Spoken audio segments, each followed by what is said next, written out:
Okay so sales of goods act हम कर रहे हैं, बहुत इंपॉर्टेंट है हमारे एग्जाम के लिए। एंड 7 to 8 मार्क्स हमारे एग्जाम में ये मेरा क्या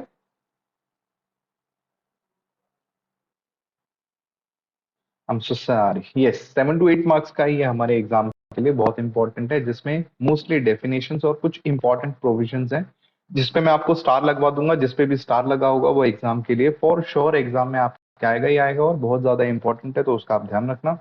सबसे पहले बात करते हैं हम बायर की, क्योंकि हम सेल्स ऑफ गुड्स एग्रीमेंट कर रहे हैं, तो यहाँ पे बच्चों तीन चीजों का होना जरूरी है। सबसे पहला बायर, दूसरा सेलर और तीसरा गुड्स। ओके, ये एरो गलत लग गया। गुड्स जो कि सेलर से बायर की तरफ जाएंगे, ठीक है। सो ये तीन सबसे इंपॉर्टेंट लोग हैं, अगर ये तीन इन्वॉल्व हैं तो ऑटोमेटिकली सेल्स हो जाती है।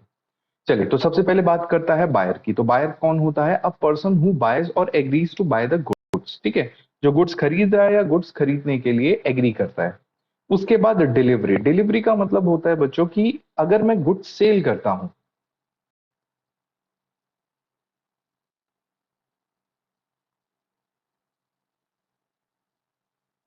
जल्दी से ओपन हो जाओ।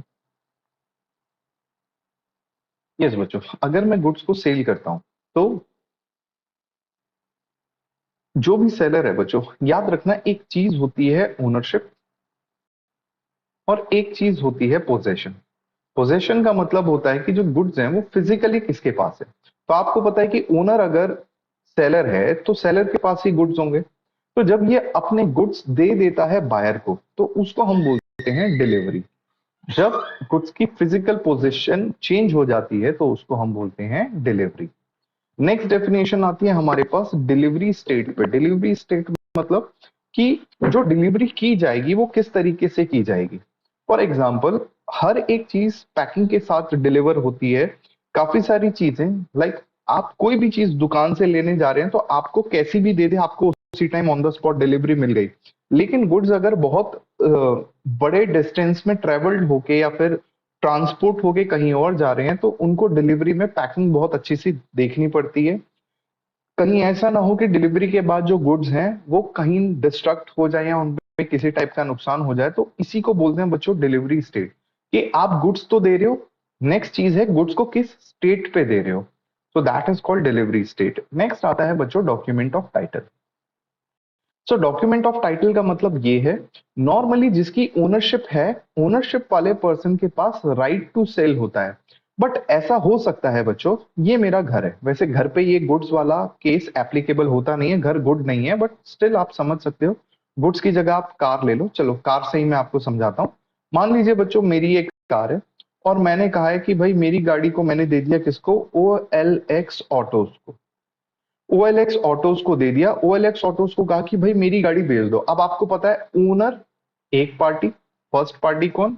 ओनर।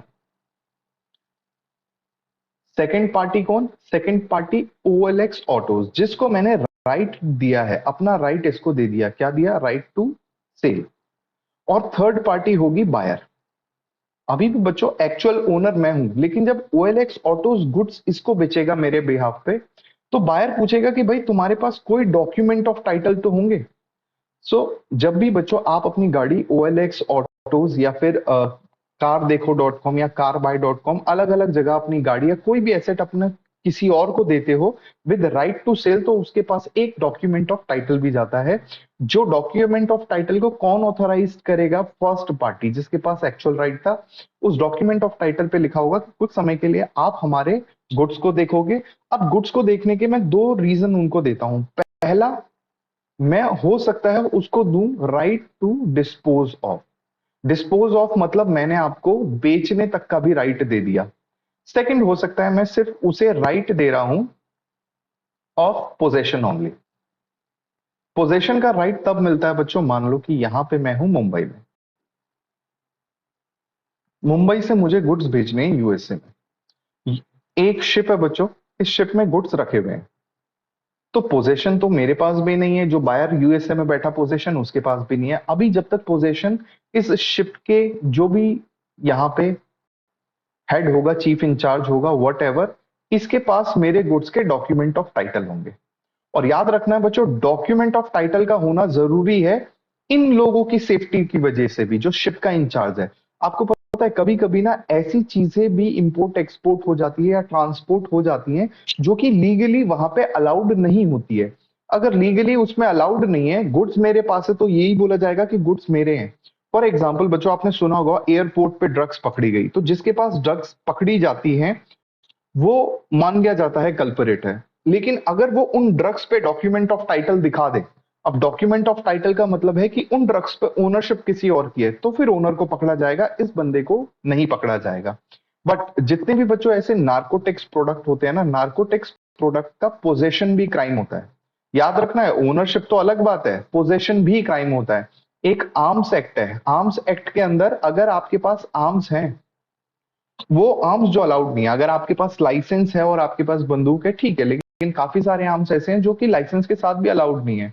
कल को आप करोगे कि भाई मैं तो एक न्यूक्लियर बम अपने घर के पास रखूंगा ताकि मेरे से कोई पंगे ना ले, और उसका लाइसेंस बना लूंगा, तो भाई न्यूक्लियर बम जैसे, न्यूक्लियर तो छोड़ो, एक जो हैंड ग्रेनेड होता है ना, उसका भी कोई लाइसेंस नहीं होता। लेकिन अगर आपके पास से वो मिलता है, इवन वो किसी और ने आपको दिया था, तो जिसके पास पोजेशन होती है ना वही पकड़ा जाता है। बट उसकी थोड़ी सी लाइबिलिटी या ऑब्लिगेशन कम हो जाए, इसी के लिए आती है एक चीज जिसको हम बोलते हैं डॉक्यूमेंट ऑफ टाइटल।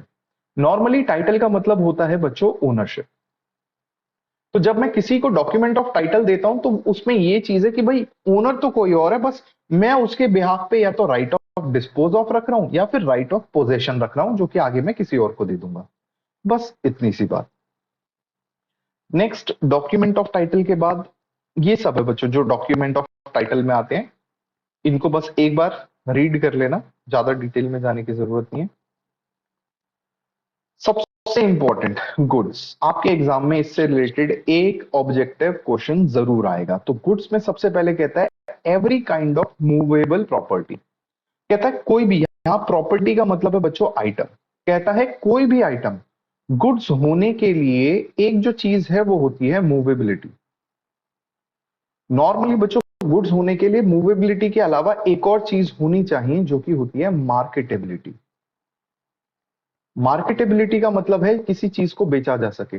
और कमाल की बात यह है बच्चों, दुनिया में जितने भी गुड्स है, खराब से खराब, बुरी से बुरी चीज भी, वो किसी ना किसी के लिए यूजफुल होते हैं।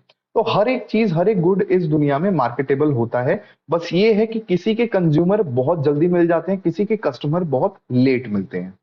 सो गुड्स होने के लिए सबसे पहली नेसेसिटी क्या है बच्चों? फर्स्ट एंड मोस्ट इंपॉर्टेंट चीज कि वो मूवेबल होना चाहिए। नेक्स्ट कहता है other than actionable claims and money. कहता है सब कुछ गुड्स हैं बट एक्शनेबल क्लेम ना हो और मनी ना हो। अब मनी, आपको पता है कि बच्चों मनी भी तो मूवेबल है, मेरे से आपको जा रहा है, आपसे मुझे जा रहा है, हमसे कहीं और जा रहा है, मूवेबल है, बट ये गुड्स नहीं है। क्योंकि जब भी आप गुड्स को डील करते हो तो बच्चों गुड्स को आप दो चीजों में डील कर सकते हो, अगेंस्ट गुड्स। अगर आप अगेंस्ट गुड्स करते हो तो इसे बार्टर सिस्टम बोला जाता है, इसे सेल्स नहीं बोलते। बट अगेंस्ट कंसिडरेशन है तो यहां सेल्स बोला जाता है। ठीक है, ये जो कंसिडरेशन होगी, हो सकता है इसमें बदले में परफॉर्मेंस दें या फिर गुड्स दें या फिर अमाउंट दें, लेकिन इस कंसिडरेशन की जो वैल्यू है वो हमेशा पहले in terms of rupees specify की जाती है। अब मैं कहूंगा कि 100 रुपए की चीज है तो चलो 100 रुपए का मुझसे गुड ले लो, तो ये बार्टर सिस्टम नहीं है, तो ये सेल्स ही माना जाएगा। वैसे आपको भी पता है 99% जो भी सेल्स होता है वो हमेशा अगेंस्ट रुपीज ही होता है। तो क्या बोला बच्चों, गुड्स में सब कुछ आएगा, क्या नहीं आएगा? Not included. क्या नहीं आएगा बच्चों? तो actionable claims and money. Actionable claims नहीं आएंगे और मनी है जो नहीं आएगा। एक्शनेबल क्लेम्स क्या होते हैं बच्चों? कोई ऐसा डॉक्यूमेंट जिस पे बेस्ड मुझे कभी कोई राइट मिल सकता है, तो जैसे लॉटरी टिकट, ये आता है एक्शनेबल क्लेम्स में। अब इंक्लूडेड की बात करें, अब इंक्लूडेड में कहता है बच्चों कुछ भी चीज which is attached to land, जैसे क्रॉप्स। अब आप बोल सकते हो कि सर जो क्रॉप्स है, क्रॉप्स तो गुड्स हो ही नहीं सकती। क्रॉप्स गुड्स क्यों नहीं हो सकती? क्योंकि वो तो लैंड से अटैच है। तो जब तक लैंड से अटैच है तो वो इमूवेबल है। बट याद रखना बच्चों, सेल होने के लिए उस क्रॉप को उस लैंड से डी अटैच किया जाएगा। तो कोई भी चीज जो लैंड से अटैच है लेकिन सेल होने के लिए उसे डीअटैच किया जाता है। चाहे आप क्रॉप्स ले लो, जितने भी फूड आइटम्स जो भी नेचर से हमें मिलते हैं वो सारे के सारे एक टाइम पे अटैच ही होते हैं, but at that point of sale उनको डीअटैच किया जाता है। तो वो सारी की सारी चीजें गुड्स में इंक्लूडेड होती हैं। ठीक है, अब ये कहता है स्टॉक एंड शेयर्स। याद रखना बच्चों, ये स्टॉक सामान गुड्स वाला स्टॉक नहीं है, ये शेयर्स वाला स्टॉक है। तो जब बहुत सारे शेयर्स का पोर्टफोलियो बनता है, अलग अलग टाइप के शेयर्स या सिक्योरिटीज हमारे पास होती है, तो उसको स्टॉक बोलते हैं। तो यहाँ जो स्टॉक है इसका मतलब शेयर एंड सिक्योरिटीज है। कौन सी सिक्योरिटीज? Market securities. ठीक है, आगे कहता है growing crops, grass, things attached और forming land agreed to be served before sale under contract of sale. तो कह रहा है हो सकता है बच्चों मैंने अपना बाग पूरा का पूरा बेच दिया। मेरा बच्चों मान लेते हैं मेरा आम का बाग है, तो मैंने ये आम का बाग पूरा का पूरा आपको सेल कर दिया, तो ये भी बच्चों सेल ऑफ गुड्स है, क्योंकि यहाँ पे जो प्रोडक्ट है ना, वो प्रोडक्ट जब डिटैच होगा लैंड से या फिर उस ट्री से तब उसको सेल किया जाएगा। सो आप बोल सकते हो सर आम का बाग तो एक हमारे पास लाइक लैंड है, तो लैंड अगर सेल हो रहा है तो अलग बात है, लेकिन आम का बाग सेल होता है। ये बच्चों नॉर्मली हर गर्मी के सीजन में ऐसा होता है, जो मैंगो से रिलेटेड मैंगो की सेल करते हैं वो आम के बागों को खरीद लेते हैं, और ये जो सेल होती है ये सेल ऑफ गुड्स एक्ट के अंदर आता है। क्यों? क्योंकि जो एंड रिजल्ट है वो है मैंगो, और मैंगो को सेल करने के लिए प्लांट से अलग होना जरूरी है। तो ये बात इसने यहां कही गई। आगे कहता है you may notice that money and actionable claims have been expressly excluded from the definition of good. Money means legal tender. Money does not include old coins and foreign currency. अब बच्चों old coins और foreign currency क्यों नहीं कह रहा? क्योंकि old coins जो होते हैं ये एक तरीके से रेयर गुड्स हो जाते हैं। ओल्ड कॉइन्स याद रखना, ऐसा नहीं जो आपके पास 1-2 रुपए के 2 साल पहले के सिक्के हैं, उन कॉइन्स की बात कर रहे हैं जो बहुत पुराने, या कोई भी करेंसी जो बहुत पुरानी अब चलती नहीं है, तो वो एक तरीके से एंटीक प्रोडक्ट हो जाता है, और एंटीक प्रोडक्ट की परचेज एंड सेल होती है। अब 100 रुपए का नोट आप मेरे से खरीदोगे थोड़ी, उसकी वैल्यू तो 100 रुपए है, लेकिन आज से 100 साल पुराना मेरे पास 1 रुपए का सिक्का है, या फिर 1 रुपए का तो तब होता ही नहीं था, मान लेते हैं 1 पैसे का सिक्का है, तो आप वो मेरे से परचेज कर सकते हो, और उसकी जो मैं वैल्यू बोलूं वो आप ले लोगे। क्यों? क्योंकि वो क्या हो जाता है, वो हो जाता है एंटी। दूसरी चीज आती है फॉरेन करेंसी। अब आप बोल सकते हो सर फॉरेन करेंसी भी तो मनी है ना, बट बच्चों ये मनी है उस कंट्री के लिए। अब अगर आपको इंडिया से जाना है, मान लेते हैं यूएसए, तो यूएसए में खर्च करने के लिए आपको डॉलर की रिक्वायरमेंट होगी, तो पहले आपको डॉलर परचेज करने पड़ेंगे। तो यहां डॉलर को आप परचेज कर रहे हो, तो डॉलर क्या बन गया? डॉलर बन गया गुड्स। तो ये भी चीज आपको याद रखनी है कि money is excluded from the definition of goods, but foreign currency is included in the definition of goods. ये चीज आपको छोटी छोटी है जो आपको ध्यान रखनी है। ठीक है, आगे कहते हैं actionable claims like debts. Debts में मतलब बच्चों आप लिख लो बीआर, लॉटरी, तो जो बिल्स रिसेबल हो गए, लॉटरी हो गया, इवन चेक हो गया, ये सारी की सारी जो चीजें होती हैं ये एक्शनेबल क्लेम्स होती है, कि किसी को राइट टू रिसीव देती है। और अगर ध्यान से आप देखो बच्चों, लॉटरी को मैं छोड़ भी दूं तो बाकी तो नेगोशिएबल इंस्ट्रूमेंट आ जाते हैं ना, जो मनी के अगेंस्ट ही दिए जा रहे हैं। तो मनी के अगेंस्ट दिए जाते हैं, इसलिए हम इसको मनी के इक्विवेलेंट मानते हैं, और इसको गुड्स की डेफिनेशन से अलग कर देते हैं। बाकी ग्रास, ग्रोइंग क्रॉप्स, इसकी बात हमने कर ही ली है। अब बात करते हैं सेलर की। सेलर कौन है? Who sells and agrees to sell the goods. But आपको एक चीज याद रखनी है, सेलर के पास बच्चों एक चीज का होना बहुत ज्यादा जरूरी है, वो है ओनरशिप। क्या देख रहा है आदित्य? क्या देख रहा है उसमें? वो तो यहाँ भी दिख रहा है ना। ओके, क्या चीज होनी जरूरी है बच्चों? ओनरशिप। नेक्स्ट आता है agreement to sell. Agreement to sell का मतलब होता है जहां पे ट्रांसफर ऑफ प्रॉपर्टी, अगेन बच्चों प्रॉपर्टी का मतलब क्या है? Ownership, takes place in future date. अब यहीं से हमारे पास पहला टॉपिक आता है जो कि एग्जाम के लिए इंपॉर्टेंट है, sale versus agreement to sell. Sale versus agreement to sell, ये बच्चों इंस्टेंट होती है। इंस्टेंट मतलब अभी मैंने आपको गुड्स दिए, फर्क नहीं पड़ता कि आपने मुझे पैसे दिए या नहीं दिए, मैंने आपको पूरे गुड्स दिए या नहीं दिए, लेकिन इंस्टेंटली जो ओनरशिप है वो ट्रांसफर हो जाती है। ओनरशिप ट्रांसफर कैसा होता है? Instant. Whereas agreement to sell में ओनरशिप ट्रांसफर कैसा होगा? फ्यूचर। फॉर एग्जाम्पल, आप कहते हो कि सर आप हमें इंटर की क्लास दे दीजिए या फाइनल की क्लास दे दीजिए, तो ऑफ कोर्स बच्चों फ्यूचर गुड्स होंगे, मैं अभी आपको दे ही नहीं सकता। तो एग्रीमेंट टू सेल हमारे बीच में बन सकता है कि आप कहते हो सर फ्यूचर में हम आपसे सीएमए फाइनल की क्लास लेंगे, तो बच्चों आप फ्यूचर में फाइनल की क्लास लोगे तो आप मेरे से एग्रीमेंट टू सेल बनाओगे, ठीक है। लेकिन प्रेजेंटली कोई क्लास ले रहे हो तो उसके अगेंस्ट सेल का रूल आ जाएगा, या फिर वो हम सेल के अंडर कंसिडर करेंगे, ठीक है। अब असेंशियल्स कह रहा है सेल्स के लिए क्या क्या चीजों की जरूरत है। सबसे पहली जरूरत है टू पार्टीज, ये बताने की जरूरत नहीं है, एक बायर होगा एक सेलर होगा। अगली चीज मूवेबल गुड्स। मूवेबल गुड्स आपको पता है सेल के लिए मैंने कहा था तीन ही चीजों की जरूरत है, बायर सेलर एंड गुड्स। बस ये लोग मिल जाए तो ऑटोमेटिकली सेल हो जाती है।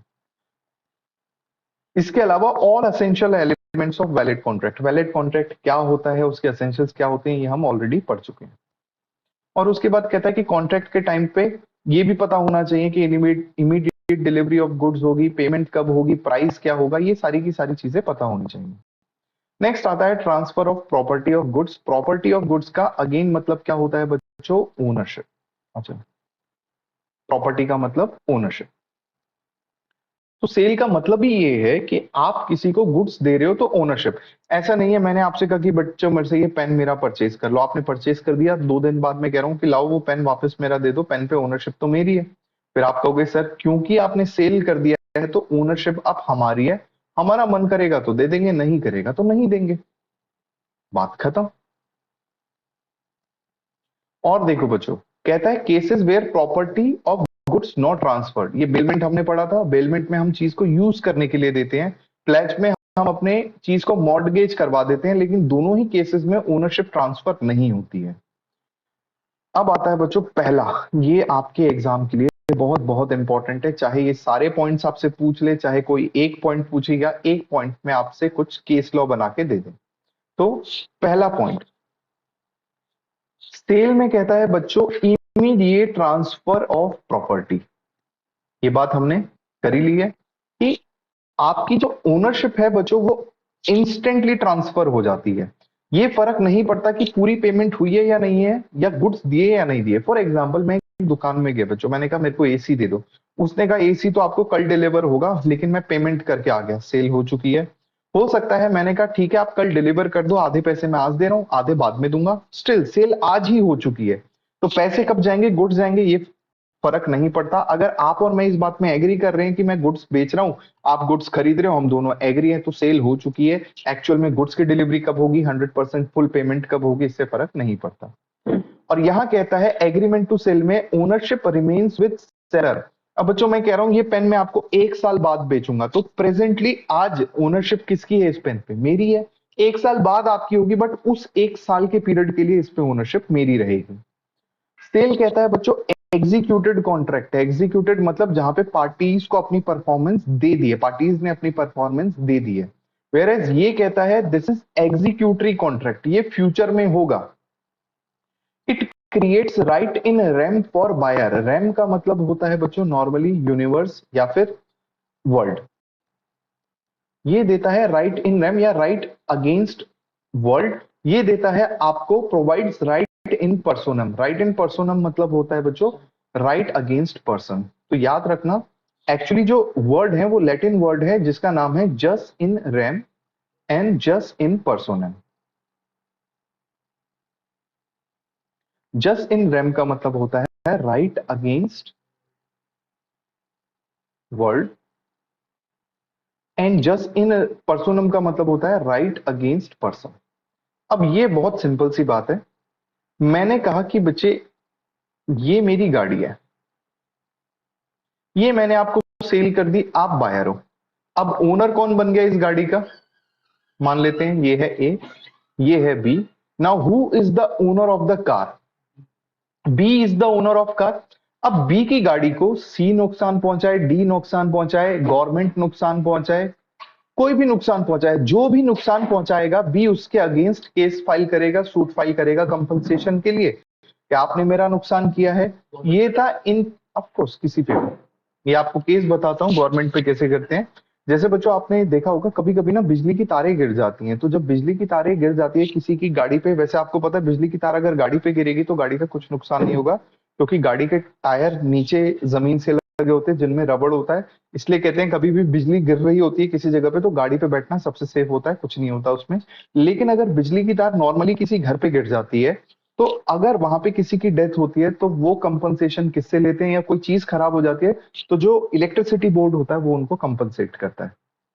तो ये तो बच्चों केस था सेल का, कि मेरे गुड्स पे जो भी नुकसान करेगा मैं उसके अगेंस्ट राइट रखूंगा। लेकिन अगर मैं कह दूं एग्रीमेंट टू सेल, ए ने कहा कि भाई मैं आपको गाड़ी बेचूंगा 1 साल बाद, ठीक है, 1 साल होने को आया, ए अपनी गाड़ी नहीं बेच रहा, नहीं बेचने के लिए कहता है कि डब्ल्यू एक पर्सन था जिसने इस गाड़ी को तोड़ दिया फोड़ दिया, गवर्नमेंट की वजह से मेरी गाड़ी का नुकसान हो गया।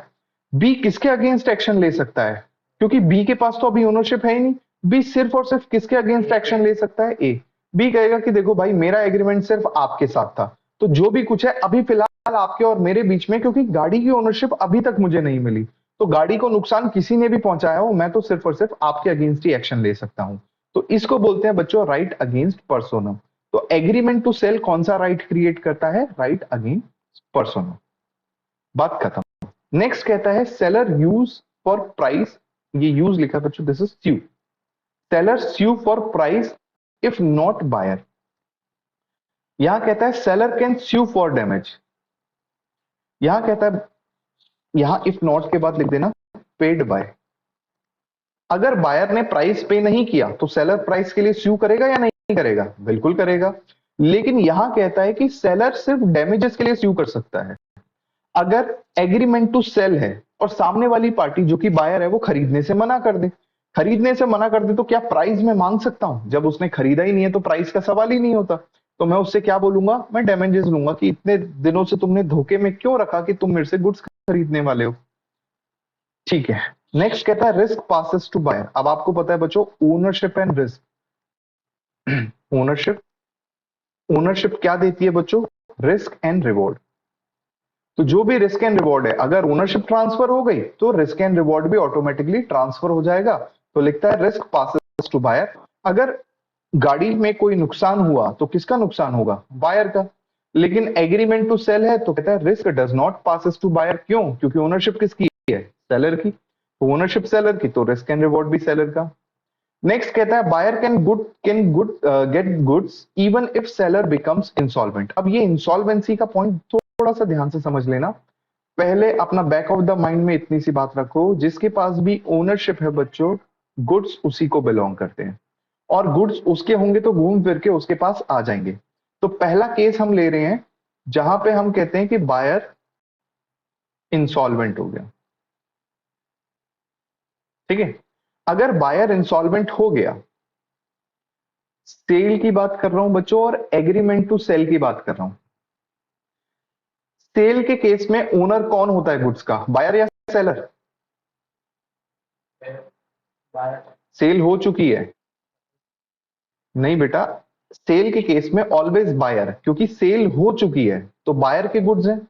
अगर गुड्स, बायर इंसॉल्वेंट हो जाए तो इंसॉल्वेंट होने के बाद गुड्स किसको बिलोंग करेंगे, बायर को।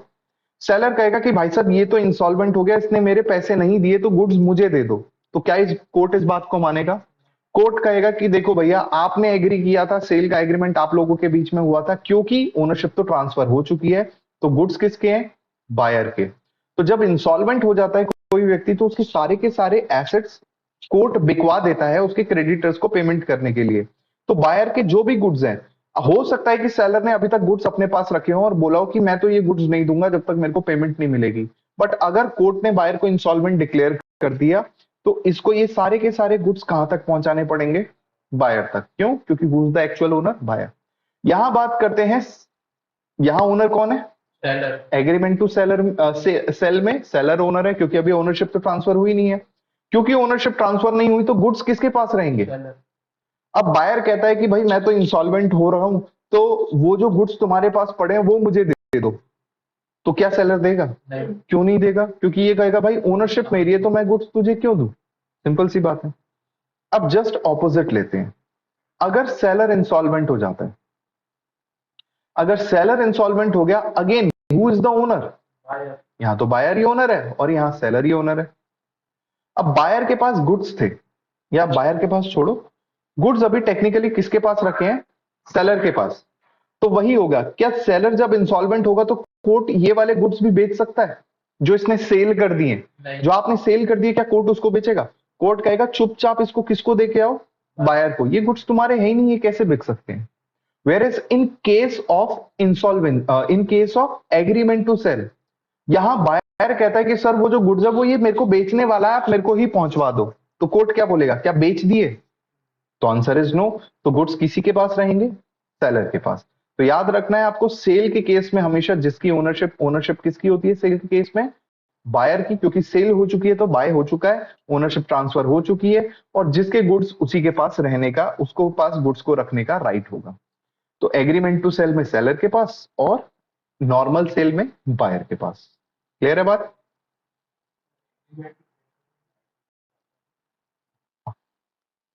हाँ, तू कहता है सर सीएमए फाइनल की क्लास दे दो मुझे, तो मैं कहता हूँ 1 साल बाद आना, या 2 साल बाद आना, या 10 साल बाद आना, जब भी है तो फ्यूचर डेट है। मिल गया एग्जाम्पल?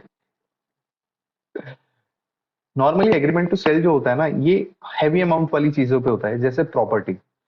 मैंने आपकी प्रॉपर्टी देखी, मैंने आपकी गाड़ी देखी, मुझे पसंद आ गई, लेकिन आपको पता है प्रॉपर्टी गाड़ी इतनी सस्ती नहीं होती है कि आज पसंद करी, ये पेन पेंसिल माचिस जैसी चीज तो है नहीं कि आपने पेमेंट देके वो कर लिया। आपने कहा 6 महीने दो, हम थोड़े से पैसे इकट्ठे कर रहे हैं, तो 6 महीने पहले मैं ये तो श्योरिटी कर लूं कि आप लोग खरीदोगे, तो मैं आपके साथ बनवा लेता हूं अपना एग्रीमेंट टू सेल कि आज से 6 महीने बाद आप मेरे से ये चीज परचेज करोगे।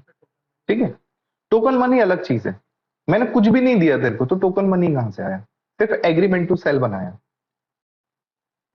चलिए बच्चों, अब सेल और हायर परचेज में कुछ डिफरेंस होता है। सीएमए इंटर में तो हायर परचेज का प्रॉपर एक चैप्टर है, तो जिसने भी हायर परचेज पढ़ा हुआ उसे डिटेल में पढ़ा होगा। इवन बीकॉम में जिस बच्चे ने भी हायर परचेज पढ़ा है तो वो उसको ज्यादा अच्छे से कर पाएगा।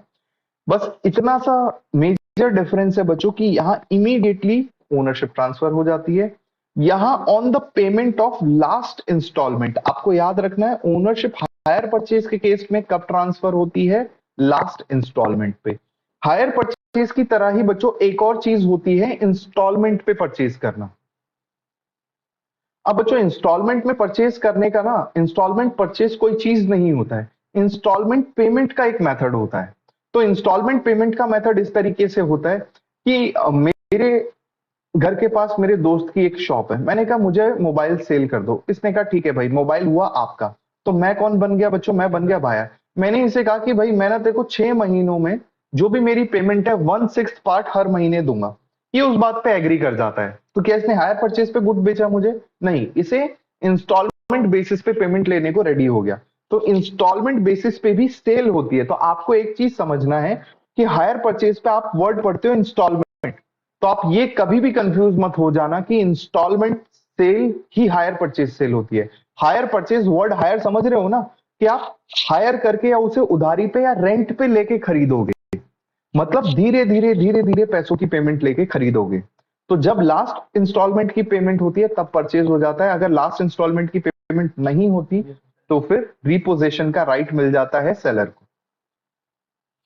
Next, applicability of the act, parties कौन कौन होती है, ये सिंपल सी चीजें ये आप पढ़ सकते हैं, ये आपको क्लियर हो जाएगी। नेक्स्ट, सेल एंड बेलमेंट में क्या है? तो बच्चों बेलमेंट आप पढ़ चुके हैं, सेल से क्या डिफरेंस होता है ये आप देख लीजिएगा। ऑब्जेक्टिव में आने के चांसेस हैं, ज्यादा डिटेल में नहीं आएगा। नेक्स्ट आता है बच्चों contract for work and skill. तो ये कहता है कुछ कॉन्ट्रैक्ट ऐसे होते हैं जिसमें सर्विस भी आती है और गुड्स भी आते हैं, तो उसको हम वर्क एंड स्किल्स बोलते हैं। अब वर्क एंड स्किल्स में बच्चों डिपेंड करता है कि किस टाइप का है। अगर बीच में गुड्स आते हैं तो फिर हम मानते हैं कि भाई ये सेल्स ऑफ गुड्स एक्ट के अंदर है, लेकिन जहां प्योरली सर्विस आ रही है वहां हम इस चीज को नहीं कंसिडर करते, उस चीज को सेल्स ऑफ गुड्स एक्ट में हम नहीं रखते हैं। नेक्स्ट आ गई बच्चों बहुत इंपॉर्टेंट चीज, क्लासिफिकेशन ऑफ गुड्स। इसमें से आपको कुछ ना कुछ छोटा मोटा केस लॉ बना के जरूर देगा। तो टाइप्स ऑफ गुड्स क्या होते हैं, ओनरशिप कब किस में ट्रांसफर होती है, वो आप बहुत ध्यान से समझना। तो हम अब कर रहे हैं बच्चों टाइप्स ऑफ गुड्स।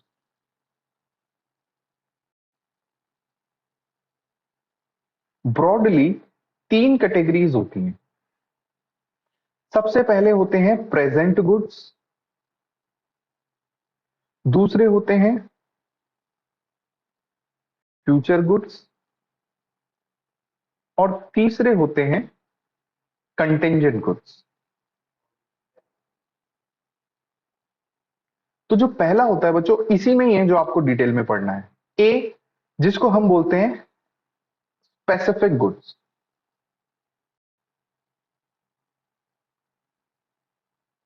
बी, जिसको हम बोलते हैं एज सर्टेन्ड गुड्स। एंड सी, जिसको हम बोलते हैं अनएसर्टेन्ड गुड्स। तीनों का एग्जाम्पल दे रहा हूं, आप एग्जाम्पल को बहुत ध्यान से समझना, तब आपको बात समझ आ जाएगी। याद रखना है बच्चों, सेल होने के लिए किन चीजों का जरूरी होना है? जरूरी है बायर, सेलर और, तो गुड्स क्या याद रखना, जब तक गुड्स स्पेसिफिक नहीं होंगे, जब तक आप यही नहीं बताओगे कि गुड्स है क्या। आप मेरे से कहते हो कि सर हम आपसे एक सब्जेक्ट की क्लास लेंगे, तो क्या ये सेल है? नहीं। लेकिन आप मेरे से एक सब्जेक्ट की क्लास लोगे तो ये बात तो सर्टेन्ड है कि आप मेरे से क्लास लोगे, तो गुड्स एज सर्टेन्ड है, बट क्या सेल हुई है? अगर आप कहते हो कि सर हम ना आपसे कोई सर्विस लेंगे, अब आप मेरे से मेरी अकाउंटिंग टैक्सेशन की भी सर्विस ले सकते हो, एस्ट्रोलॉजी की भी सर्विस ले सकते हो, आप मेरे से क्लासेस की भी सर्विस ले सकते हो, तो आप कुछ भी ले सकते हो। अब तो मेरे को गुड्स ही नहीं पता कि क्या है, तो क्या यहां सेल मानी जाएगी? तो सेल सिर्फ और सिर्फ कब मानी जाएगी बच्चों? तो आपको ये बात क्लियर हो गई कि सेल सिर्फ और सिर्फ तभी हो सकती है जब गुड्स कैसे होते हैं? स्पेसिफिक। बाकी किसी भी केस में सेल नहीं मानी जाती है डायरेक्टली।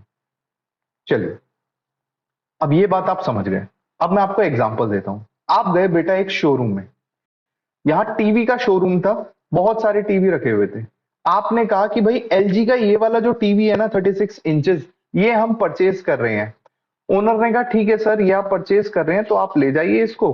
तो वो आपने कहा कि हम कैसे ले जाएंगे, हम तो पैदल पैदल आए हैं, कल रिक्शा वाला आएगा, आप भेज देना।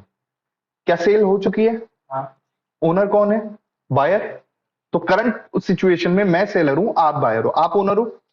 तो ओनरशिप अगर ट्रांसफर हो गई तो रिस्क एंड रिवॉर्ड किसका, मेरा या आपका? आप लोगों का है रिस्क एंड रिवॉर्ड। अब बच्चों रात को ऐसा हुआ कि शोरूम में आग लग गई और सारे टीवी जल गए, तो बताओ नुकसान किसका, मेरा या आपका? क्लियर है बात आपको? ठीक है, रिस्क रिवॉर्ड आपका है तो नुकसान आपका। दूसरा एग्जांपल, आप मेरी शॉप में आए, आपने देखा टीवी की शॉप है, आपने कहा कि सर हम ना कल आपसे एक टीवी खरीद के ले जाएंगे। ये बात आपने स्पेसिफाई कर दी, आप टीवी ले जाओगे, लेकिन ये बात स्पेसिफाई नहीं करी कि टीवी खरीद के ले जाओगे तो वो कौन सा टीवी होगा, स्पेसिफिक गुड्स नहीं है। तो क्या सेल हो चुकी है? यस और नो? तो जब सेल ही नहीं हुई, फिर से सेम सिनेरियो बच्चों, आग लग गई, अब किसका नुकसान हुआ? अब सेलर का नुकसान हुआ। क्यों? क्योंकि ओनरशिप किसकी? सेलर की। तो बात क्लियर रहेगी कि जिसकी ओनरशिप है, डजंट मैटर कि चीज पोजेशन चेंज हुई है नहीं हुई है, पेमेंट कंप्लीट हुई है नहीं हुई है, वो अलग बात है कि जब यहां पे आग लगेगी, नुकसान होगा, तो मेरी वजह से आपका नुकसान हुआ है, तो आप कहोगे मुझे कि मुझे कंपनसेट करो। तो मैं कहूंगा बेटा तुम्हारा तो एक ही टीवी चला है, मेरा तो टीवी का शोरूम में आग लग गई। अब हमारे बीच में जो भी हो, सूट फाइल हो, बीच में कुछ भी हो, वो अलग बात है। But sales of goods act के हिसाब से स्पेसिफिक गुड्स होते हैं तभी सेल होती है, इसीलिए स्पेसिफिक गुड्स के केस में ही ownership, risk and reward transfer होती है।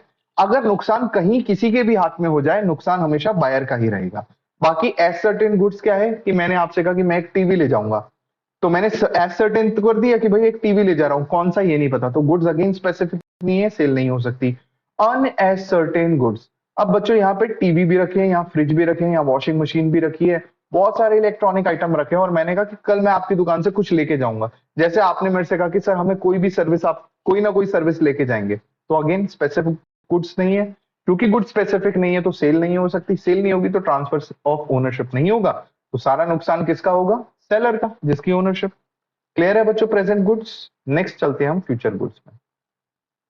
तो फ्यूचर गुड्स वो होते हैं जो अभी प्रेजेंट तो नहीं है लेकिन फ्यूचर में आ जाएंगे। ठीक है, छोटा सा एग्जांपल, आप जाओ, आपके घर में शादी है, आप एक टेलर के पास जाओ, उसको कपड़ा दे के आओ, कहो कि भाई एक बढ़िया सा सूट बनवा दो हमारे लिए। तो ये जो सूट बना रहा है ये क्या है बेटा? फ्यूचर गुड है। आपका बर्थडे है परसों, आप एक केक आज ऑर्डर कर रहे हो, तो वो केक आज जो है, आज क्या है? एक फ्यूचर गुड है, मिलेगा कब? परसों। क्लियर है? तो ये फ्यूचर गुड्स होते हैं। कंटिंजेंट गुड्स वो होते हैं बच्चों जिनके ऊपर सेल का एग्रीमेंट बन भी सकता है या नहीं भी बन सकता, डिपेंडिंग ऑन एन इवेंट। अगर किसी इवेंट पे डिपेंड करता है कि वो गुड्स आ भी सकते हैं, नहीं भी आ सकते, तो फिर हम मानेंगे कि वो कंटिंजेंट गुड्स है। जैसे मैंने कहा नौशाद बहुत अच्छी कुकिंग करता है, तो मैंने कहा नौशाद एक काम करो कि भाई मेरे लिए ना बिरयानी बना दो आके, और फिर इस बिरयानी को मैं सेल करूंगा। तो नौशाद ने कहा कि सर ऐसा है कि मेरे को एक इंपॉर्टेंट काम से सोना भी है, तो हो सकता है कि मैं आ जाऊं और हो सकता है कि मैं ना आऊं। तो ना बिरयानी बनेगी या नहीं बनेगी, इस ये किस बात पे डिपेंड करता है, नौशाद के आने पे। और नौशाद का आना ही एक कंटिजेंट इवेंट है। तो मैं क्या इस बिरयानी को ले जाके सेल कर सकता हूँ? ये कंटिजेंट इवेंट है, अगर वो आ गया उसने बना दी तो सेल हो जाएगी, वरना नहीं होगी। क्लियर है? तो इस टाइप के गुड्स को कंटिजेंट गुड्स कहते हैं, जहां पे लोगों की मर्जी के हिसाब से गुड्स बन भी सकते हैं, नहीं भी बन सकते हैं। नॉर्मली अगर एक व्यक्ति अपनी दुकान लगा के बैठा है तो वो किस गुड्स पे डील कर रहा है? वो प्रेजेंट गुड्स पे डील कर रहा है। ठीक है? और जो लोग भाव खाते हैं वो अपने गुड्स को कैसा कर देते हैं, सोचेंगे, सोच के बताएंगे आपको देंगे या नहीं देंगे। ठीक है? ऐसा मोस्टली तब होता है, देखो आप ना किसी शॉप पे गए हो, शॉप में जो व्यक्ति बैठा है उसका क्या काम है? वो तो गुड्स बेचना ही काम है ना।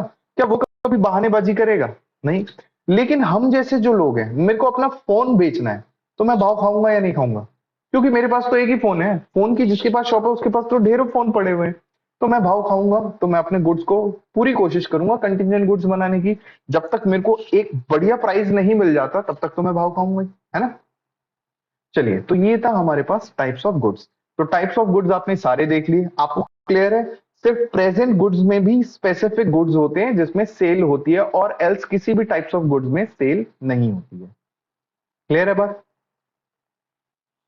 चलिए आगे बढ़ते हैं।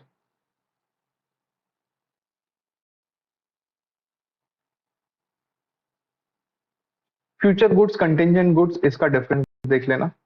एग्जाम में नहीं आएगा लेकिन पता होना चाहिए।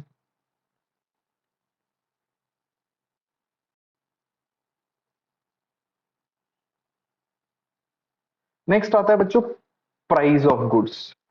इसमें भी सिर्फ आपको रीडिंग करनी है। प्राइस ऑफ गुड्स में कुछ नहीं होगा। दो पार्टी है बच्चों, बायर और सेलर। तो प्राइस कौन डिसाइड करेगा? बायर मोस्टली तो ऑफकोर्स बच्चों जिसके गुड्स है वो करता है, लेकिन आपस में इनका एग्रीमेंट है। ऑफकोर्स कॉन्ट्रैक्ट बन रहा है तो इनका एग्रीमेंट है। हो सकता है सेलर एक प्राइस के बायर कुछ कम करवा दे, बट दोनों एग्री करेंगे।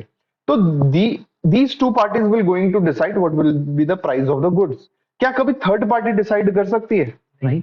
लेकिन बायर और सेलर ने डिसाइड किया है कि थर्ड पार्टी डिसाइड करेगी, तो ये तो इनका एग्रीमेंट है। अब इनका जैसा एग्रीमेंट वैसा काम होगा। तो नॉर्मली यही लोग डिसाइड करेंगे। अगर थर्ड पार्टी ने डिसाइड किया और ये एग्री करते हैं तो वो भी प्राइस रख लिया जाएगा। उसके बाद याद करो बच्चों, कॉन्ट्रैक्ट एक्ट आपने पढ़ लिया। कॉन्ट्रैक्ट एक्ट में आपने एक चीज पढ़ी है, कंसिडरेशन। और वहां पे कंसिडरेशन से रिलेटेड एक पॉइंट है, consideration need not to be adequate. मतलब कंसिडरेशन का एडिक्वेट होना जरूरी नहीं है। मैं ये पेन बेचने के लिए आपको तैयार हूं, आप खरीदने को तैयार हो, और मैं कह रहा हूं ये 5 लाख का बेचूंगा। पेन की वैल्यू चाहे 100 रुपए हो, आप 5 लाख का खरीदने को तैयार हो, मैं 5 लाख का बेचने को तैयार हूं, तो किसी और को कोई दिक्कत इससे नहीं होनी चाहिए। अच्छा, consideration need not to be adequate, ये किस एक्ट में लिखा है बच्चों? Sales of goods act. क्या है? कॉन्ट्रैक्ट एक्ट का ही एक नेक्स्ट वो है, सिर्फ जो गुड्स में ही डील कर रहा है। क्योंकि कॉन्ट्रैक्ट एक्ट सर्विसेज में भी डील करता है, गुड्स में भी डील करता है। सिर्फ गुड्स के लिए स्पेसिफिक क्या बना दिया? Sales of goods act. तो सेल्स ऑफ गुड्स एक्ट क्या कहता है? Consideration need not to be adequate. लेकिन एक और एक्ट है बच्चों, income tax act. Income tax act कहता है कि भैया consideration need not to be adequate में ये कहता है कंसिडरेशन और एमआरपी, या फिर जो भी उसकी मार्केट वैल्यू है, हम तो उसमें से जो भी हायर होगा ना वो मानेंगे। अब आपको मैं दो एग्जांपल देता हूं बच्चों। यही पेन, मेरा पेन है कितने का? मान लेते हैं मेरा पेन है 1,000 रुपए का।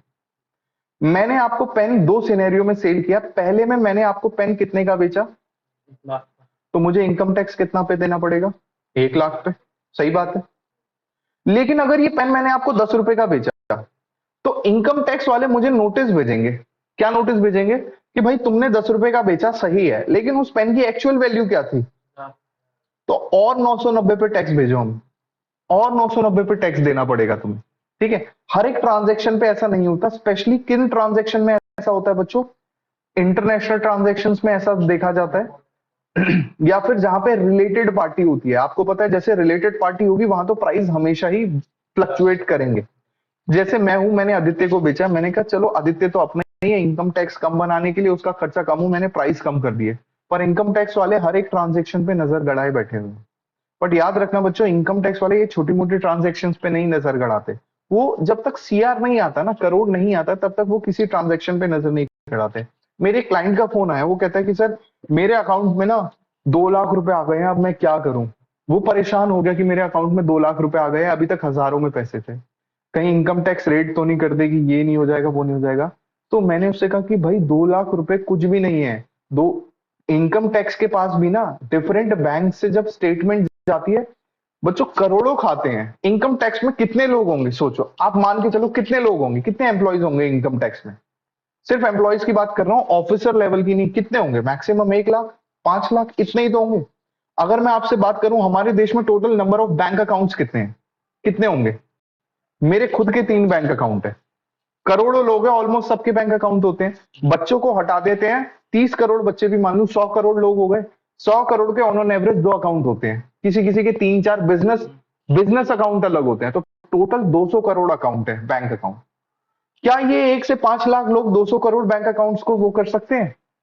तो इसीलिए जब बैंक कहता है ना, इनकम टैक्स डिपार्टमेंट कहता है कि देखो भाई, जो भी 5 करोड़ से ऊपर एक इंडिविजुअल ट्रांजैक्शन कर रहा है, या 20 करोड़ से ऊपर जिसके पास अकाउंट में पैसा आ रहा है, सिर्फ उन्हीं की डिटेल्स हमारे पास भेजो। तो जितने भी टोटल नंबर ऑफ अकाउंट है, उसके 10% अकाउंट ही बचते हैं जो इनकम टैक्स के पास जाते हैं।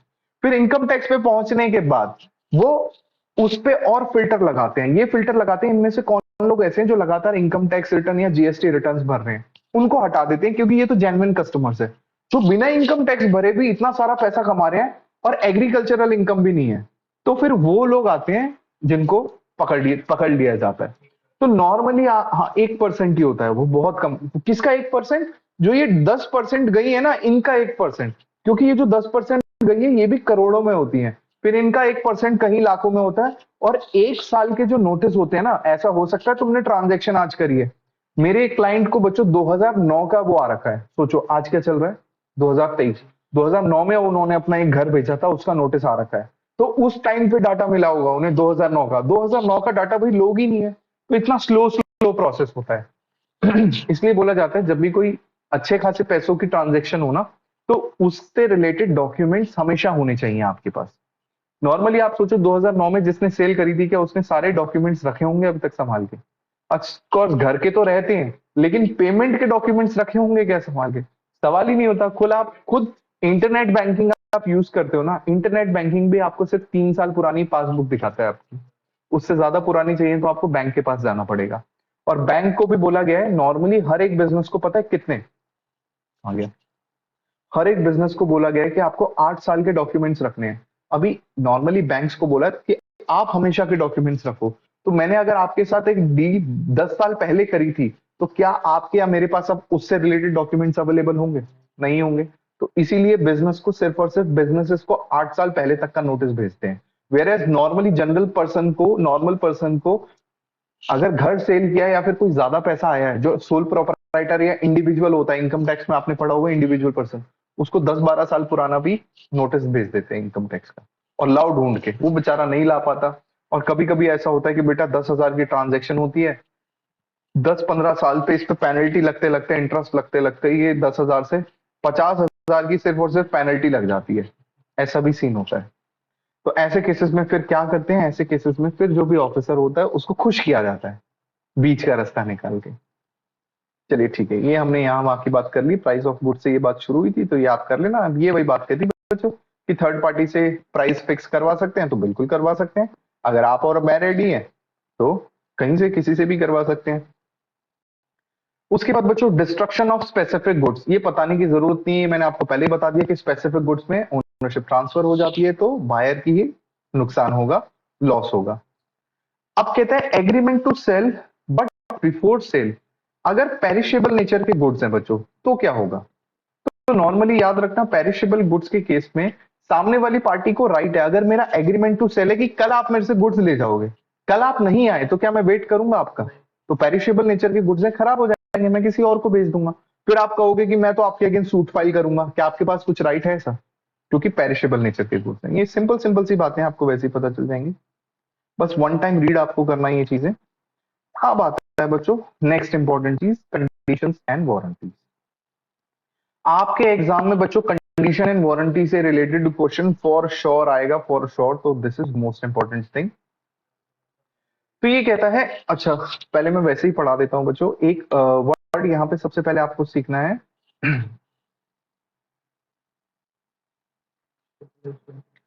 Right, stipulation. स्टिपुलेशन मतलब क्या होता है, इसको हम बोलते हैं बच्चों statement made by seller. Statement made by seller at the time of sale. ठीक है, कहते हैं generally at the time of sale seller makes representation and statement of stipulation to praise his goods, अपने गुड्स का वो करने के लिए। अब बच्चों मैं आपको बता रहा हूँ, कुछ टाइम पहले जब मैं पढ़ा नहीं रहा था तो मैं इंडिया गेट के पास एक छाते की दुकान लगाता था।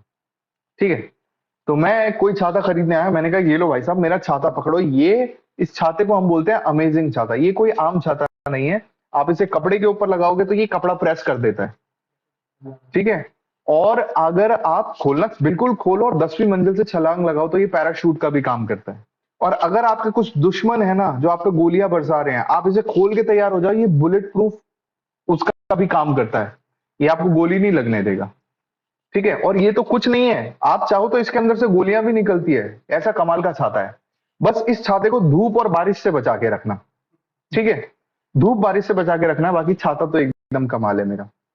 तो नॉर्मली आपको भी पता है बच्चों, हर एक गुड का अपना पर्पस होता है, अगर वो पर्पस ही फुलफिल नहीं कर सकता तो वो गुड माना ही नहीं जाएगा। तो वो किसी और कैटेगरी में गुड हो सकता है बट वो अम्ब्रेला की कैटेगरी में नहीं आएगा।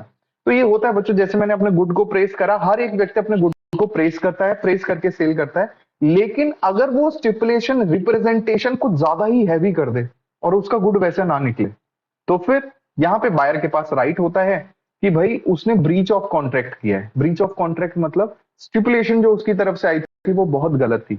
अब उसने तो बोला था कि भाई हमारे ये प्रोडक्ट बहुत अच्छा चलेगा, सालों साल चलेगा, आप घर लाए, घर लाते लाते चीज खराब हो गई, तो उसकी स्टिपुलेशन तो गलत हो गई अपने आप। तो उसकी स्टिपुलेशन अगर गलत हो जाती है तो आपको ये देखना है वो जो स्टिपुलेशन गलत हुई है वो किस फंक्शन से रिलेटेड। आपका जो गुड्स होते हैं बच्चों, हर गुड्स के कुछ फंक्शंस होते हैं। तो गुड्स के फंक्शंस को अगर मैं ब्रेक करूं तो एक मैं बोलता हूं बच्चों गुड का प्राइमरी फंक्शन, और एक बोलता हूं गुड का सेकेंडरी फंक्शन। जैसे मैं कुछ गुड्स की बात करूं, mobile phone, what is the primary function? Calling and texting. नहीं बेटा, कैमरा नहीं, camera is a secondary function. Photo खींचना, गाने सुनना, म्यूजिक, ये सब सेकेंडरी फंक्शन होता है। उसका चार्जर, ये सब सेकेंडरी चीजें हैं। बट मोबाइल में कॉलिंग और टेक्सटिंग फंक्शन के हिसाब से सबसे इंपॉर्टेंट होता है। अगर मैं एक वॉशिंग मशीन की बात करूं तो वॉशिंग मशीन में एक होता है वॉशर और एक होता है ड्रायर। तो ये चीज आपको क्लियर है?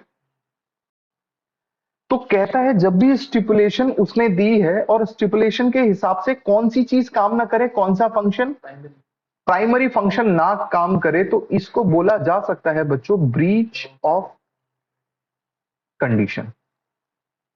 ठीक है, तो याद रखना है बच्चों, जब भी स्टिपुलेशन उस फंक्शन पे थी जो कि प्राइमरी फंक्शन था, प्राइमरी फंक्शन से रिलेटेड कोई भी ब्रीच होगी तो उसको हम क्या बोलेंगे? Breach of condition.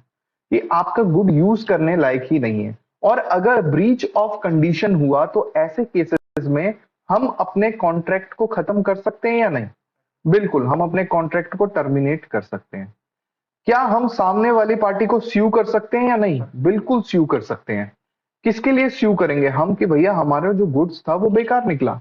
क्या हम कंपनसेशन के लिए स्यू कर सकते हैं? बिल्कुल कर सकते हैं, कंपनसेशन के लिए भी स्यू कर सकते हैं। लेकिन बच्चों, आपने फोन खरीदा, फोन का चार्जर खराब आया और आप चिल्ला रहे हो कि फोन खराब है, फोन खराब है, तो क्या ये कंडीशन की बात है? नहीं। जहां सेकेंडरी फंक्शन से रिलेटेड बात आती है वहां बोलते हैं बच्चों उसको हम ब्रीच ऑफ वारंटी।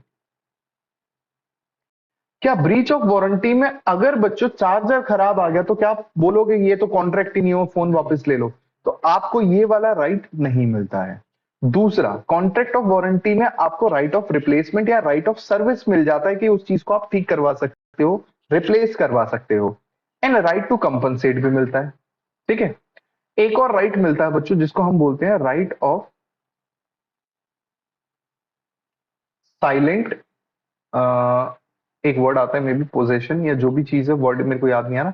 इसका मतलब ये है कि आप चुपचाप अपने गुड्स को यूज करते रहो। ये नॉर्मली राइट बाकी से अलग है कि कोई भी ना आपका गुड्स यूज करते समय आपको रोक टोक नहीं सकता। देखो गुड्स मेरा है, कौन यूज करेगा ये कौन डिसाइड करेगा, यूज कैसे होगा कौन डिसाइड करेगा, सब कुछ मैं डिसाइड करूंगा ना, कोई थर्ड पार्टी इसे डिसाइड नहीं कर सकती है। तो ये भी पॉइंट एक हम अभी आगे पढ़ेंगे कि अगर कोई थर्ड पार्टी आपको रोकती है ना तो उसको भी ब्रीच ऑफ वारंटी में काउंट किया जाता है।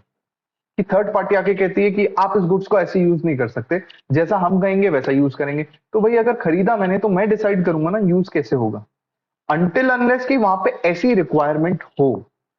फॉर एग्जाम्पल बच्चों, दवाइयां आप लेते हैं, आप दवाइयां कभी भी अपने हिसाब से यूज नहीं करते। आपने केमिस्ट से खरीदी है लेकिन जो फिजिशियन या डॉक्टर है उसके कहने पे यूज करते हैं ना। तो यहाँ क्वाइट पोजेशन नहीं होता। क्वाइट पोजेशन मतलब आप अपने तरीके से यूज करेंगे, डॉक्टर बताएगा कैसे यूज करना है। लेकिन वहीं पे मैं पानी की बोतल ला रखा हूँ खरीद के, तो क्या कोई और बताएगा कैसे पीना है कब पीना है? नहीं। तो वहां मैं क्वाइट पोजेशन यूज करता हूँ। अच्छा, तो क्लियर हो गया बच्चों। कंडीशन मतलब जब भी प्राइमरी फंक्शन से रिलेटेड कोई भी बात आएगी तो उसको हम कंडीशन बोलेंगे, सेकेंडरी फंक्शन से रिलेटेड कोई भी बात आएगी तो उसको हम वारंटी में कंसिडर करते हैं। चलिए, stipulation essential to the main purpose of the contract is called as condition. तो जो स्टेटमेंट या रिप्रेजेंटेशन हमने दी थी, अगर वो रिप्रेजेंटेशन किससे रिलेटेड है, मेन पर्पस से, तो उसे क्या बोलते हैं हम, कंडीशन। और कहता है अगर वो कोलेटरल, कोलेटरल का मतलब होता है बच्चों secondary, secondary to the main function. Main purpose क्या है, कॉलिंग, कॉलिंग करते समय आपका हेडफोन काम नहीं कर रहा, आप कह रहे हो हम तो फोन भेज देंगे, तो ये गलत है। ये सिर्फ और सिर्फ स्टिपुलेशन टू वारंटी है। आगे अब ये कहता है कंडीशन एंड वारंटी जो होते हैं बच्चों वो एक्सप्रेस्ड भी हो सकते हैं, इंप्लाइड भी हो सकते हैं। जैसे मैंने आपसे कहा कि ये पेन बढ़िया चलता है, आपने यूं कर दिया, क्या आपने कुछ लिख के दिया मुझे? नहीं। क्या आपने कुछ बोला? लेकिन ये तो इंप्लाइड है। ठीक है। या मैंने आपसे कहा एक बढ़िया फोन दे दो जिसका कॉलिंग या नेटवर्क बहुत बढ़िया पकड़ता हो। तो आपको पता है जैसे आज के फोनों में ना नेटवर्क की दिक्कत आती है, लेकिन नोकिया के पुराने फोन आप याद करो, वहां पे कभी भी नेटवर्क की दिक्कत नहीं आती थी क्योंकि उसमें सिस्टम वैसा होता था। सो ये चीज इंप्लाइड होती है कि अगर आपसे फोन खरीदा गया है ना तो ये बताया नहीं जाएगा कि आप उस फोन से कॉलिंग भी कर सकते हो। फोन लिया ही इसलिए गया है। अगर आपको अम्ब्रेला दिया गया है तो ये बताया नहीं जाएगा अलग से कि आप उसको धूप और बारिश में खोलोगे तभी काम करेगा। उसका पर्पस ही वही है। वॉशिंग मशीन के बाद आपको बोला जाता है कि आप इसमें कपड़े भी धो सकते हैं, ये तो इंप्लाइड है कि उसमें कपड़े ही धुलेंगे। चलिए बच्चों, अब पहले हम बात करते हैं इंप्लाइड कंडीशंस की। इंप्लाइड कंडीशंस मतलब जहां पे ऑटोमेटिकली माना जाएगा कि मेन पर्पस से रिलेटेड कुछ चीजें हैं जो रिप्रेजेंटेशन तो अलग से दी गई लेकिन गुड्स में कुछ और ही निकला। जिसमें सबसे पहले आता है कंडीशन एज टू टाइटल। जब मैं बेच रहा था तो इस तरीके से मैंने आपको शो किया, आपको लगा कि सर तो ओनर है, पर ओनर में था ही नहीं। तो क्या ब्रीच ऑफ कंडीशन हुई है या नहीं हुई है? तो इसको हम बोलते हैं ब्रीच ऑफ कंडीशन। पहली क्या है, कंडीशन एज टू टाइटल, ये ओनरशिप ही मेरी नहीं है। नेक्स्ट है कंडीशन एज टू डिस्क्रिप्शन। तो जब मैं गुड को आपको डिस्क्राइब कर रहा हूं तो वो सारी चीजें भी बता दी जो कि उस गुड्स में है ही नहीं। मैं आपको फोन बेच रहा हूं और मैंने कहा ये कोई फोन आम फोन नहीं है, ये ओप्पो का फोन है, ये जल्दी गर्म हो जाता है, फिर आप इसे प्रेस भी कर सकते हो। ठीक है। तो डिस्क्रिप्शन करते समय मैंने नेगेटिव को पॉजिटिव चेंज कर दिया, लेकिन जब फोन गर्म हो रहा था आपने सोचा थोड़ा और गर्म होने देते हैं, प्रेस करेंगे, फोन फट गया। तो क्या हुआ, ब्रीच ऑफ कंडीशन हो गया ना, डिस्क्रिप्शन तो कुछ और था। नेक्स्ट, ऐसे ही बच्चों मैं आपको ब्रीच ऑफ कंडीशन, ये कंडीशन एज टू डिस्क्रिप्शन की बात बताता हूं। इसके लिए बेस्ट एग्जांपल है कॉम्प्लान, बॉर्नवीटा, ठीक है, रेड बुल, ये सारी की सारी जितनी भी एनर्जी ड्रिंक्स होती है, रियल जूस, ये सारी के सारे प्रोडक्ट एक नंबर के फेक प्रोडक्ट होते हैं। जो डिस्क्रिप्शन एडवर्टीजमेंट इसमें दिखाई होती है उनमें ऐसा कुछ भी नहीं होता। इसीलिए कभी भी आप इसकी एडवर्टीजमेंट देखोगे ना, वहां पे लिखा आता है it is a creative presentation, it is not an actual presentation. आपको पता है बच्चों, जो 2 ml की 2 ml कह रहा हूँ सॉरी, अगर एक 2 लीटर की कोक की मैं बात करूं, कोई सी भी सॉफ्ट ड्रिंक ले लो जो 2 लीटर की है, उसमें मोर देन 1/4 kg, 260 ग्राम से ज्यादा सिर्फ और सिर्फ चीनी होती है। आप सोचो 250 ग्राम चीनी आप ऐसे चम्मच बाय चम्मच खा सकते हो क्या? लेकिन आप एक दिन में 2 लीटर कोक पी सकते हो। और उसके बाद बाकी सब क्या होता है, बाकी सब सोडा होता है, ठीक है, सोडियम वाटर होता है जो इसमें ऐड किया जाता है, और जो गैस होती है CO2 वो ऐड की जाती है, और उसके बाद आपकी कोक बन के तैयार हो जाती है। इसके अलावा कुछ नहीं होता। सेम चीज रेड बुल में होती है, बस उसमें कैफीन भी होता है।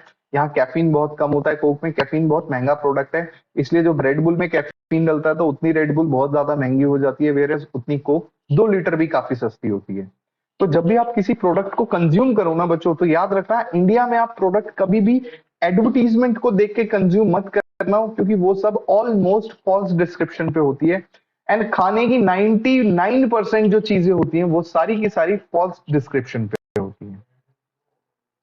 जैसे कहते हैं रेड बुल पियो तो एनर्जी आती है, तो एक्चुअली होता क्या है कि अगर आपको नींद आ रही है तो शायद वो काम कर जाए, क्योंकि उसमें कैफीन होता है। बट उससे ज्यादा बेटर है कि आप सेब खा लो, एप्पल में भी उतना ही होता है, तो एप्पल भी वैसा ही काम करता है। बल्कि एप्पल में जो चीज होता है ना, आपको पता है बच्चों कैफीन काम कैसे करता है?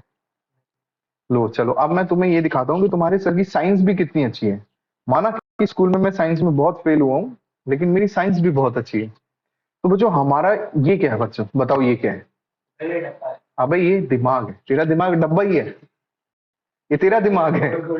ओके, आपको पता है बच्चों हमारे माइंड में ना अलग अलग जगह होती है, या अलग अलग पार्ट्स होते हैं जो कि अलग अलग चीजों को, अलग अलग चीजों का रेस्पॉन्स करते हैं, ठीक है। अगर हम कहते हैं ना कि कोई व्यक्ति पागल हो गया, तो वो पागल नहीं हुआ है, एक्चुअल में उसके माइंड का वो पार्ट काम करना बंद कर देता है जो किसी चीज को रेस्पॉन्स करता है। आपने देखा कोई पागल अपने मार रहा है, उससे दर्द ही नहीं हो रहा। क्यों नहीं हो रहा? क्योंकि जो बता रहा है ना हमारा दिमाग का हिस्सा कि हमें दर्द हो रहा है, उसका वो हिस्सा ही वो हो चुका है। ऐसे हमारे दिमाग का एक पार्ट होता है जो कि बताता है कि तुम थक चुके हो, तुम्हें नींद आ रही है। तो वो जो थकने और नींद करने वाला जो पार्ट होता है ना, कैफीन जाके इसको चुप करवा देता है, इसी को सुलवा देता है, जो हमें बुला रहा है कि तुम्हें सोना है, वो उसी को सुला देता है। तो हमारे दिमाग से हमें ऐसे सेंसेस ही नहीं मिलते कि हमें नींद आ रही है या हमें थकान हो रही है, तो हम और ज्यादा काम करते रहते हैं। एक्चुअल में रेड बुल ने क्या आपको एनर्जी दी? नहीं। आप उसने आपको कैफीन दिया, और कैफीन ने आपके दिमाग के उस पार्ट को नल कर दिया, या उस पार्ट को थोड़ा सा रिस्पॉन्स उसका वीक कर दिया, जो आपको बता रहा था आपको थकान लगी, आपको सोना है। सेम चीज चाय करती है, सेम चीज कॉफी करती है। कोई भी चीज आपको एनर्जी नहीं देती है। एनर्जी अगर चाहिए तो बच्चों घूम फिर के वही फल सब्जी रोटी दाल, यही चीज होती है जो एनर्जी देती है। इसके अलावा कोई और चीज नहीं होती जो एनर्जी देती है, स्पेशली ये चीजें, ये सब हमारे दिमाग से खेल खेल के हमें एनर्जी दे रही है। ठीक है बच्चों, एनेस्थीसिया भी वही होता है। हर चीज आपके दिमाग में ही वो करती है। जो दवाइयां ये सब केमिकल्स जो होते हैं, केमिकल्स कहते हैं वो, मुन्ना भाई MBBS में देखा होगा कि केमिकल लोचा हो गया दिमाग में। सारे के सारे जितनी भी दवाइयां होती है वो ड्रग्स केमिकल्स ही होते हैं। इवन हम जो भी चीज खा रहे हैं उन सब चीजों में आधे से ज्यादा ड्रग्स या कुछ ना कुछ केमिकल्स होते हैं। आप कितना भी अच्छा प्रोडक्ट ले लो, अगर वो पैक्ड है तो उसमें प्रिजर्वेटिव्स तो होते हैं। प्रिजर्वेटिव्स क्या है? केमिकल ही तो है। तो अल्टीमेटली बच्चों कोई भी प्रोडक्ट जो डब्बे में मिलता है, तो पैक्ड फूड जितना कम हो सकता है उतना कम खाया कीजिए। पैक्ड फूड से अच्छा है कि आप मार्केट में जाके गोलगप्पे या फिर मोमोज खा लो। हाँ, इवन वो थोड़ा अनहाइजीनिक है बट स्टिल वो कम नुकसान करता है। खैर, और ये जो इतने सारे कैंसर के जो वो केसेस बढ़ रहे हैं कि कम एज में भी लोगों को कैंसर हो रहा है, उसका सबसे बड़ा रीजन क्या है? उसका सबसे बड़ा रीजन है प्रिजर्वेटिव। प्रिजर्वेटिव्स ऐसे केमिकल होते हैं, बहुत सारी बॉडीज उसको एक्सेप्ट नहीं करती हैं, जिससे कैंसर बहुत ज्यादा देखा गया है। तो इसीलिए बोला जाता है कि पैक्ड फूड नहीं खाने चाहिए। अब आपने सुना होगा कि आज से 10 साल 20 साल पहले जो परसेंटेज ऑफ पीपल में कैंसर होता था वो लेस देन 1% था। आज वो 15 से 20% पहुंच चुका है, कि हर 20वें बंदे को देखने को मिल रहा है कि भैया यहाँ, या हर 5वें छठे बंदे को कि कैंसर के सिम्टम्स है। क्यों? क्योंकि सब पैक्ड फूड खा रहे हैं, कोई नेचुरल नहीं खा रहा है, इस वजह से। और अब तो छोड़ो, जीवन ऐसा हो चुका है आप नेचुरल भी कहाँ खा रहे हो, जो हमें फल सब्जियां मिल रही है उन पे भी इंजेक्शन लगे हुए होते हैं। तो अब एक ही चीज बची है बच्चों, अपने छत पे खुद उगाओ खुद खाओ, तभी बच सकते हो लंबे टाइम के लिए। क्या? तो आगे बढ़ते हैं बच्चों। नेक्स्ट आता है sale by sample. Sale by sample क्या होता है कि आपने सैंपल तो दिखाया कुछ और बेच दिया कुछ और। ऐसा मोस्टली होता है बच्चों जब इंपोर्ट एक्सपोर्ट हम दालों का, राइस का, जिसमें ना एक ही टाइप के मल्टी चीजें होती हैं। जैसे आप आम को ही ले लो, 10 तरीकों के आम होते हैं। आप चावल को ले लो, 10 तरीकों का चावल होता है। जैसे नॉर्मली जो सबसे ज्यादा इंडिया में कंज्यूम होता है वो मोगरा राइस होता है। और अगर हम एक प्रीमियम राइस की बात करें तो वो बासमती राइस होता है। तो मोगरा राइस आई थिंक 30-35 का आ जाता है, वहीं बासमती राइस शुरू ही 90 रुपीज से होता है। तो ऐसा हो सकता है आप कहीं पे परचेज करने गए, उसने सैंपल में तो दिखाया बासमती, जब घर आके पैकिंग खोली आपने तो आपको मिला मोगरा राइस, तो हो गया ना आपके साथ धोखा। तो इसको बोलते हैं बच्चों सेल बाय सैंपल, जहां पे, या फिर स्टिपुलेशन बाय सैंपल, जहां पे आपने दिखाया कुछ और दिया कुछ और। नेक्स्ट कहता है sale as per description as well as sample, जहां डिस्क्रिप्शन और सैंपल दोनों ही आपने कुछ अलग दिए हैं और प्रोडक्ट कुछ और निकला है। ये सबसे इंपॉर्टेंट है बच्चों, condition of quality and fitness to buyers purpose.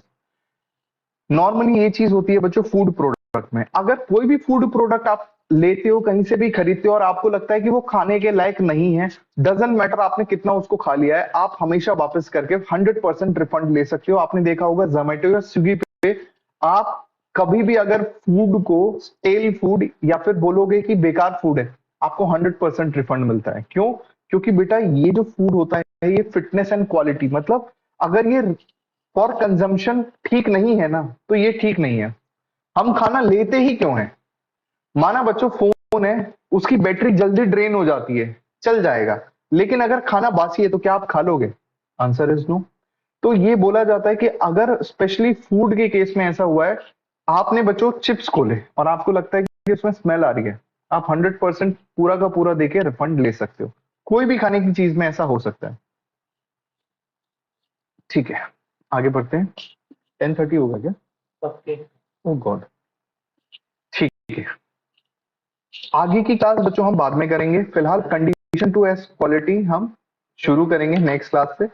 मेरे को 1 घंटे की क्लास रखनी थी, थोड़ी सी ज्यादा हो गई, तो इतना पढ़ लेना, नेक्स्ट क्लास में हमारा सेल्स ऑफ गुड्स एक्ट खत्म हो जाएगा।